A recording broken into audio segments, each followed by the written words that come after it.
হতাশা মাদক দিয়ে দূর হয় না।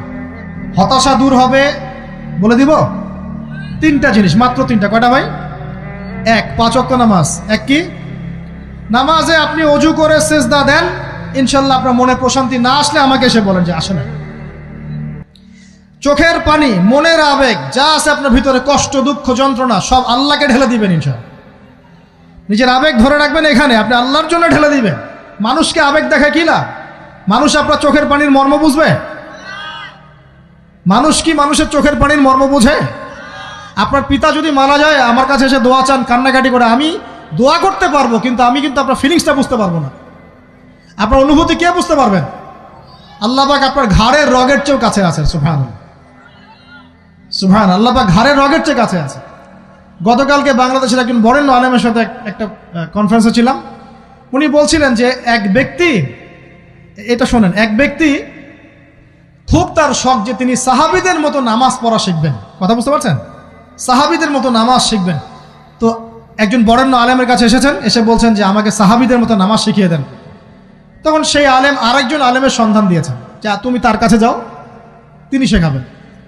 তো সেই ব্যক্তি একটু অবাক হয়েছেন, কারণ যাকে প্রশ্ন করেছিলেন তিনি অনেক বড় মুহাদ্দিস, আর যার কাছে পাঠানো হচ্ছে তিনি অত বড় মুহাদ্দিস নন, কিন্তু আবেদ, আমল করেন। তাকে গিয়ে বলছেন উনি আমাকে পাঠিয়েছেন সাহাবীওয়ালা নামাজ শিখিয়ে দেন। তখন তিনি বলছেন ঠিক আছে, সুন্দর করে অজু করে আসো, সুন্দর করে অজু করে আসো। অজু করার সময় খালি খেয়াল রাখবা যে আমি অজু করছি শুধু আল্লাহর সন্তুষ্টির জন্য। কি খেয়াল রাখবেন? অজু করছি শুধু আল্লাহকে রাজি খুশি করার জন্য অজু করছে, আর কোনো উদ্দেশ্য নাই আমার। অজু করতে যাচ্ছে, তিনি আবার বলছেন দাঁড়াও, শুধু আল্লাহকে রাজি খুশি করার জন্য অজু করো। আবার শুরু করছেন, আবার বলছেন শোনো, শুধু আল্লাহকে রাজি খুশি করার জন্য অজু করো।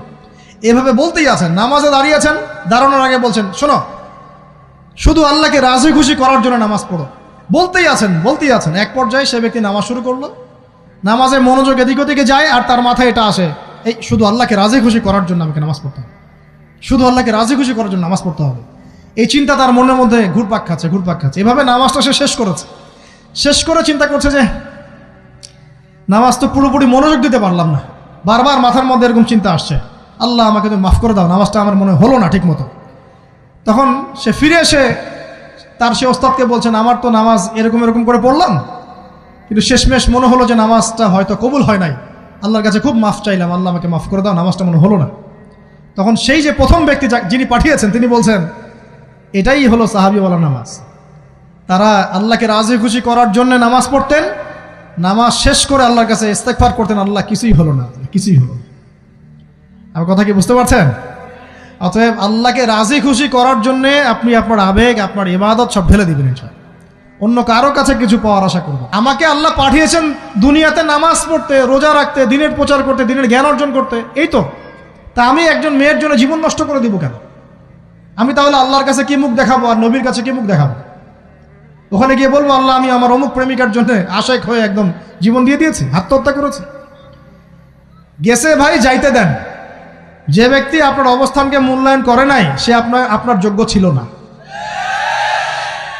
এখন আপনি কি করবেন? নিজের অবস্থান উন্নত করেন, আপনার পিছনে লাইন ধরে ঘুরবে ইনশাআল্লাহ। এটাই বাস্তবতা। দুনিয়া খুব খারাপ জিনিস।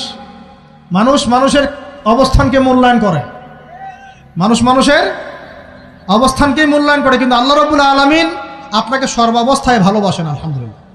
এই যে আমরা এখন অনেক পাপ করছি না, আল্লাহ কি আমাদেরকে আযাব দিয়ে ধ্বংস করে দিয়েছেন? আল্লাহ পাক এখনো আমাদেরকে ভালোবাসেন, রহম করেন, আল্লাহ পাক অপেক্ষা করছেন কখন তওবা করবে, আমি তওবা কবুল করব। এই কখন আমার বান্দা খালি একবার বলে আস্তাগফিরুল্লাহ, আল্লাহ পাক সাথে সাথে মাফ করে দেবেন ইনশাআল্লাহ। আর সেই আল্লাহকে ভুলে আপনি কার পিছনে ছুটছেন? আমরা কিন্তু নিয়াত করতে পারি ভাই যে আমরা যারা ওয়াজ শুনলাম জীবনে কোনোদিন সিগারেটে হাত দিব না ইনশাআল্লাহ। রাজি আছি ভাই? অন্য বড় বড় জিনিস তো বহুত দূরের কথা। আচ্ছা, অনেকে রাজি হয় নাই কেন? আপনারা কি অলরেডি আসক্ত? আমি অনেক ভাইকে দেখেছি মাশাআল্লাহ ইফতার খুলেই একদম বেনসন টানা শুরু করে। হ্যাঁ, এটা যে হারাম আপনাদের কেউ ওয়াজ করে শোনায় নাই? এটাকে কি মনে করেন আপনারা, হারাম না হালাল? কেউ বলেছে মাকরু, নাকি মাকরু ফতোয়া দিয়েছে? মাকরু শব্দের অর্থ